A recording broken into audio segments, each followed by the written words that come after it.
I have seen a lot in my 27 years on the bench, enough to make a person believe they finally run out of surprises, enough to dull the senses if you let it, enough to make you think you can spot the ending the moment the clerk reads the charge. But every once in a while, a case walks in like a quiet match carried into a room full of dry paper, small, ordinary, almost laughably minor, until the air changes, until the hairs on your arms rise and you realize the court isn't just a room anymore, it's a threshold. That morning I thought I was presiding over the kind of docket that disappears into the day like steam from a kettle. Traffic violations, a shoplifting, a noise complaint, a man arguing over a fence line as if it were the last border on earth. I had already signed half a dozen routine orders, and I had mentally arranged the rest of the afternoon in neat little boxes. And then the clerk called the next matter, and the name landed in the courtroom like a dropped glass. Not because it was famous, not because it was powerful, because it was out of place. Before I tell you what I did with it, before I tell you what it did to me, do me a favor. If you're watching this and you like stories that start small and end with your heart in your throat, subscribe. You'll want to be here for the rest of this. And while you're at it, comment what you think should happen in a case like this before you hear what actually happened. I'm serious. Pause if you need to, because once you know the truth, you won't be able to go back to the version of you that didn't. All right, let's step back into that room. The courtroom was colder than usual, the kind of cold that crawls under the sleeves of your robe and settles against your skin. The overhead lights had that pale fluorescence that makes every face look slightly tired, slightly unfinished. The American flag hung behind me, motionless. The seal of the court, bright, proud, and unyielding, glared down over the proceedings as if it were watching for weakness. My clerk, Ms. Delaney, sat at her station to my right, a stack of files squared perfectly. She always kept them that way. She said it kept her mind straight. The bailiff, Officer Marquez, stood near the rail with his hands clasped, expression neutral, the way officers learn to wear it like armor. The gallery had a few people, mostly defendants waiting their turn, a couple of public defenders, one man in a suit too shiny for a weekday morning. The hum of the building was faintly audible behind the walls, elevators breathing, distant doors clicking shut, the soft echo of footsteps in corridors that smelled like paper and old coffee. At 9:13 a.m. on Tuesday, October 15th, the clerk's voice rose.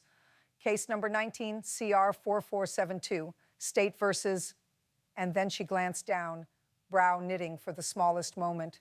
Mr. Elias Mercer. It was a municipal matter, a minor violation, not the kind of thing that belonged on a judge's conscience.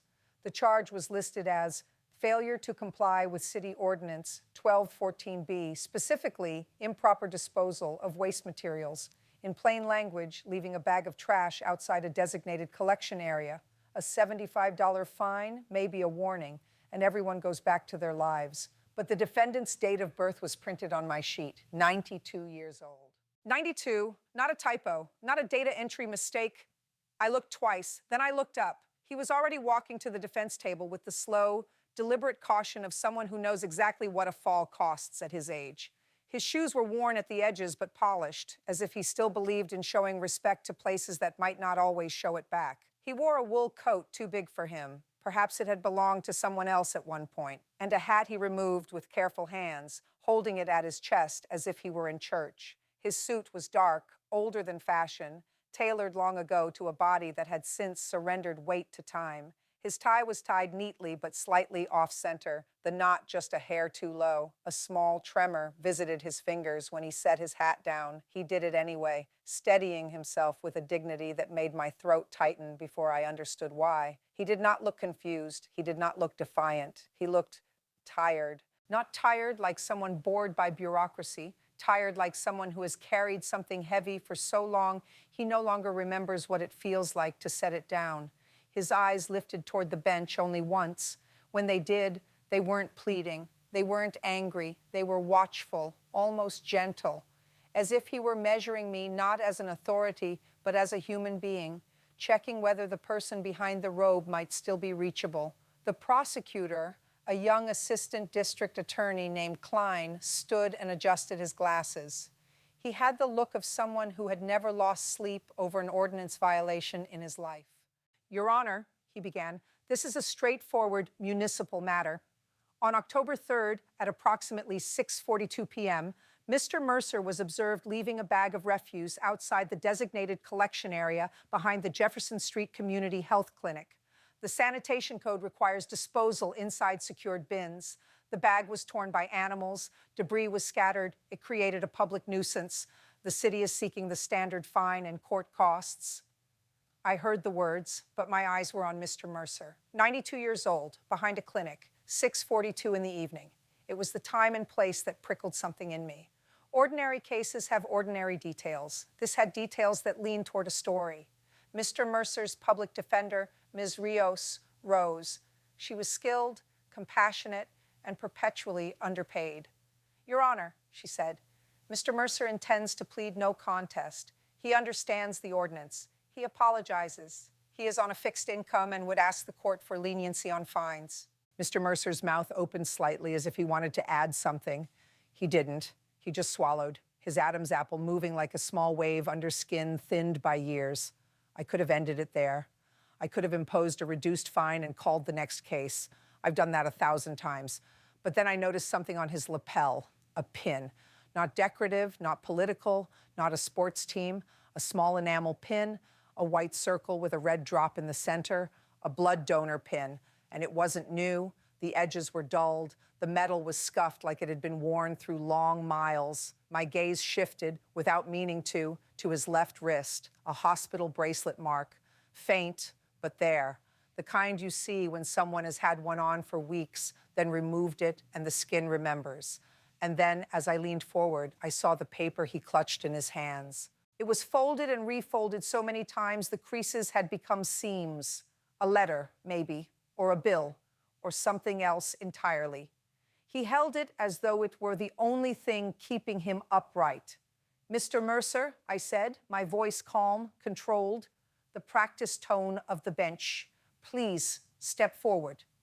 He did carefully, one foot and then the other, hands at his sides. Yes, Your Honor, he replied. His voice was rough, sanded down by age, but it held a clarity that surprised me. Do you understand the charge against you? I asked. Yes, sir. And you're entering a plea of no contest. He hesitated. Ms. Rios looked at him with a small, encouraging nod. Yes, he said softly. No contest. Mr. Mercer, I continued, I have a question. Why were you behind the Jefferson Street Community Health Clinic at 6:42 p.m.? The prosecutor shifted as if this was unnecessary. Ms. Rios began, Your Honor, but I lifted a hand gently, not as a command, but as an invitation to let the air clear. Mr. Mercer stared at the floor for a long moment. When he spoke, his voice was even quieter. I was taking something out, he said. What were you taking out, I asked. He glanced toward the gallery where a few people sat waiting, uninterested. His fingers tightened around that folded paper. A meal, he said. There was a pause. A small ripple of curiosity moved through the room. A meal? I repeated. Yes, sir. He swallowed. A dinner for someone who couldn't leave. I felt my clerk glance at me. Officer Marquez's posture changed slightly, attentive now. Someone who couldn't leave the clinic? I asked. Mr. Mercer nodded once. Who? I asked gently. His eyes lifted to mine again. Something wet shone there, but it did not fall. My wife, he said. Her name is June. The name hung in the air like a soft bell toll. My mind moved through the file quickly. There was no mention of a spouse, no mention of caregiving, no mention of anything beyond trash. How long has your wife been at the clinic? I asked. 47 days, he answered without thinking, as if the number lived under his tongue. 47 nights. 47. He said it like a prayer, like a count carved into his ribs. And you brought her dinner? I asked. Yes, sir, he said. She doesn't eat much, but she likes my soup, the one with the carrots cut small. She says it reminds her of... He stopped himself as if he'd said too much in a place that punishes emotion. I waited. The courtroom waited. He breathed in and his shoulders lifted as if carrying weight. He continued. The nurse said she could have it, so I brought it. And when I left, I had the scraps and the paper, the bag. I thought I put it close enough to the bin. I did. I thought I did. He said it with such earnestness that something in me softened. But that still didn't explain why a 92-year-old man was being brought to court for a torn trash bag. And it didn't explain the blood donor pin or the letter. "Mr. Mercer," I said, "may I see the paper in your hands?" His fingers froze. Ms. Rios shifted. "Your Honor, I'm not sure that's relevant." "It may be," I said quietly. Mr. Mercer's hands trembled as he unfolded the paper. He stared at it as if he were staring at a wound. Then he walked forward and held it out. Officer Marquez stepped in to take it and passed it up to the clerk, who passed it to me. It was a letter from the clinic, not a bill, a notification. The kind of letter no one should have to hold in a courtroom. It explained that the clinic's medical board had determined his wife was ineligible for a transplant list due to age and complications. It included the phrase comfort care options. It included the words limited time. There was also something else typed at the bottom in a smaller font. The patient's spouse, Elias Mercer, has been advised that directed donation is not medically indicated. Directed donation. I knew what that meant. My throat tightened. "Mr. Mercer," I said carefully, "have you offered to donate an organ?" The prosecutor blinked, confused. My clerk's hand hovered over her pen. Mr. Mercer's face crumpled for a fraction of a second. Then he forced it back into place like a man folding a flag. "Yes, sir," he whispered. I offered my kidney. A murmur ran through the gallery, small but unmistakable. "A kidney," I repeated, feeling the word like a stone in my mouth. "At 92? "Yes," he said. "I know I'm old. I know. But His voice broke. He cleared it with a cough that sounded like paper tearing. "I thought if it was the only way." Silence. The kind of silence that makes you hear your own heartbeat. Ms. Rios put a hand lightly on his elbow, steadying him. "And they told you no," I said. He nodded. "They said it wouldn't work, that it would hurt me and not help her. They said I should go home. They said I should accept." He said accept like it was a verdict already handed down. I leaned back slightly, looking at the date again. October 3rd, 6:42 p.m. "What time did you get that letter?" I asked. Mr. Mercer stared at his shoes. 6 o'clock, he said, just about. "So you received this at 6, I said, "and you were behind the clinic at 6:42. "Yes, sir." 42 minutes. I felt a tremor behind my ribs. He hadn't been taking out trash. He had been carrying grief, neatly bagged, and the city had issued him a citation for letting it tear. I could have dismissed the fine right then, out of compassion, out of common sense, but there was still something in his eyes that told me the story wasn't done. There was still that donor pin. And there was something else. The way he said 47 nights, like the number mattered. "Mr. Mercer," I said, "tell me about the 47. He looked up, startled. "Sir?" "The way you said it," I replied. 47 nights, like it's important. He swallowed, his hands clenched and unclenched at his sides. "It is," he said softly. It's the number of days I promised." "Promised who?" I asked.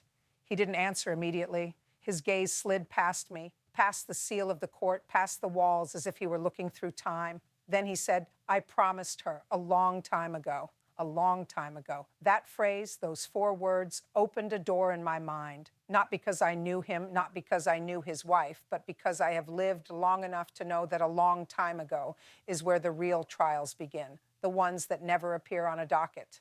"Your Honor," the prosecutor began uncertainly. "I'm not sure." I held up a hand again. "Mr. Klein, we will take as long as we need." He sat reluctantly. The courtroom leaned in without knowing it. Even the fluorescent lights seemed to hum quieter. Mr. Mercer took a breath. His shoulders shook once. He began. "I was 19, he said. 19 and stupid, like all boys are, thinking I could outrun God and bad luck both." He paused, then corrected himself gently. "Not stupid, just young." His voice grew steadier as he found the thread. "It was 1952, he said. May, the kind of May where the air smells like wet grass and gasoline. I had a car, not a good car, but mine, a Ford. I had a friend named Calvin. We were going to a dance. There was a girl I liked, June. June Harrow. She wore a yellow dress that night, yellow like butter in the sun. My chest tightened at the way he said her name, not like a defendant, like a him. We were driving too fast, he continued. Calvin was laughing. He had his arm out the window like he could touch the wind. I came up to a curve, and there was a truck, and then there wasn't time, just sound, metal, glass, a light so bright I thought maybe that was it. He stopped, his lips pressed together. He swallowed hard. I felt my own hands tighten on the bench. And June? I asked softly. He nodded. June was in the passenger seat, he said.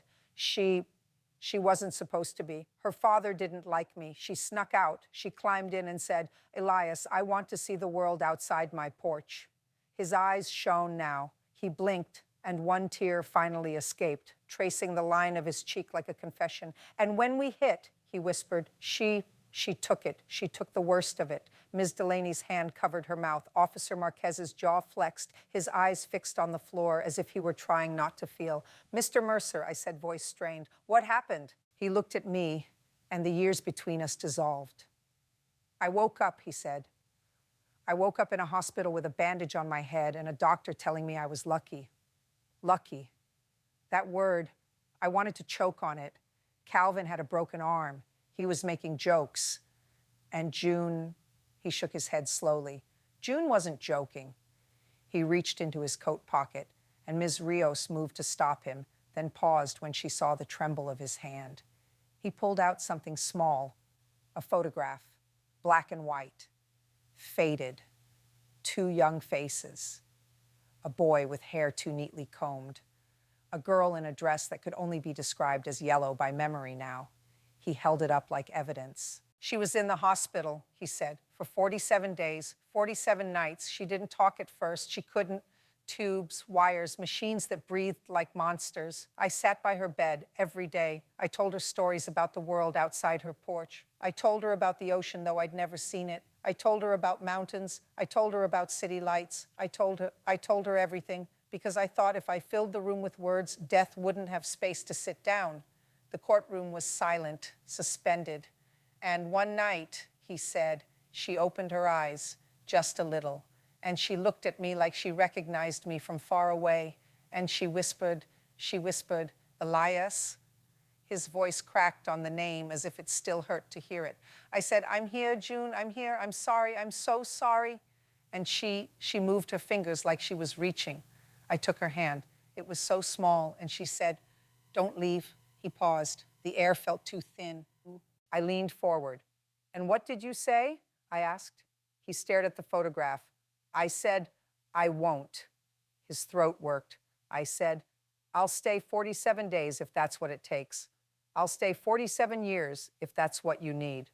A sound came from somewhere in the gallery, a quiet sob quickly swallowed. Mr. Mercer continued, voice trembling, and she smiled, just a little, and she said, then promise me something. What? I asked. He closed his eyes, and when he spoke, it was as if he were speaking to her across time. She said, if I get out of here, and if we get old, and if one day I'm in a bed again, don't leave then either. He opened his eyes.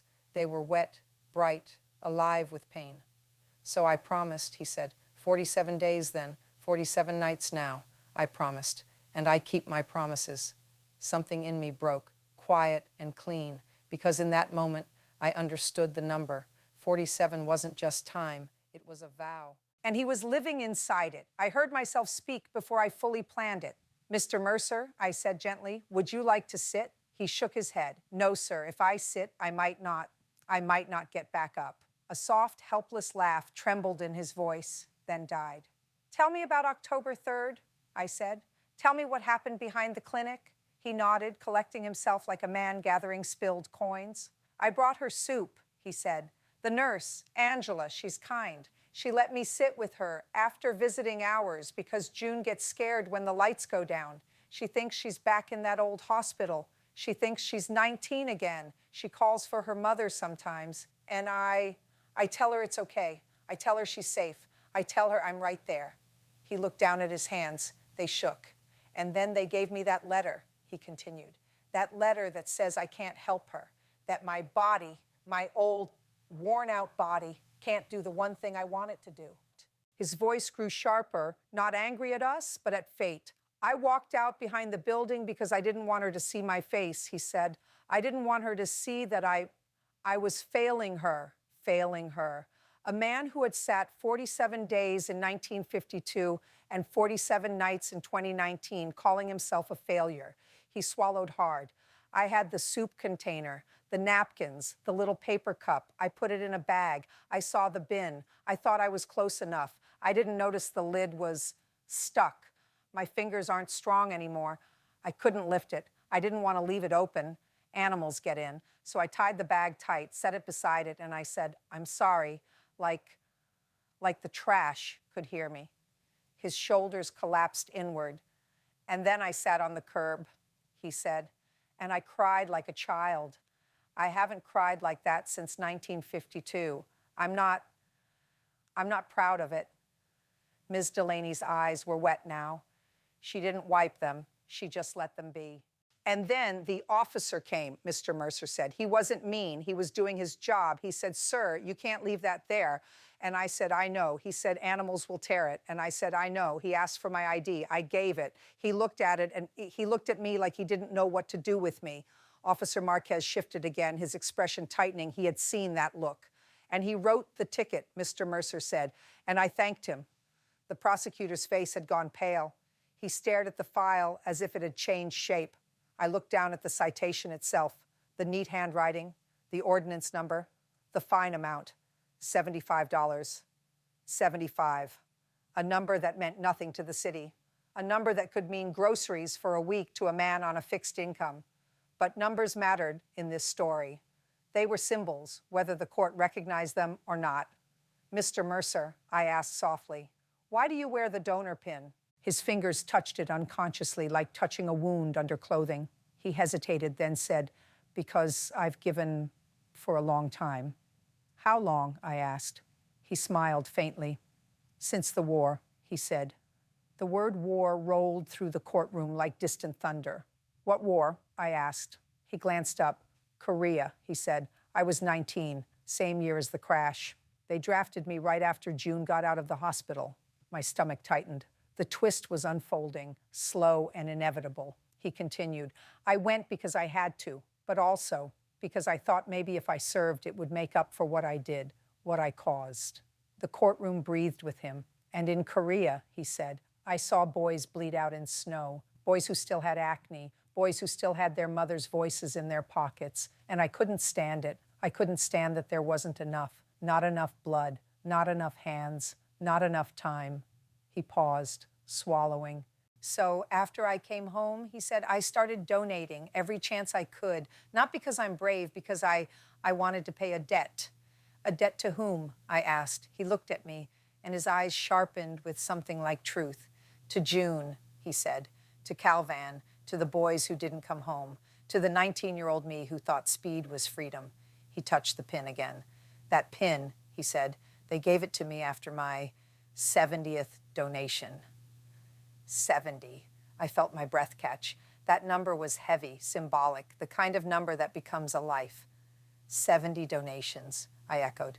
Yes, he whispered. 70. One for each year I promised her in a way. One for each year I was allowed to keep her. My eyes stung.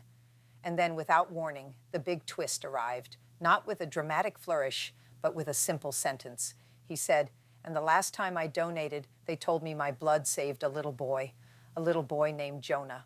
He blinked. Jonah was 6. He had leukemia. He needed transfusions. They said he lived because the blood matched. The courtroom shifted. A name like Jonah didn't belong in this case file. I glanced down at the docket sheet again. There had been a note in the margin that I had barely noticed early.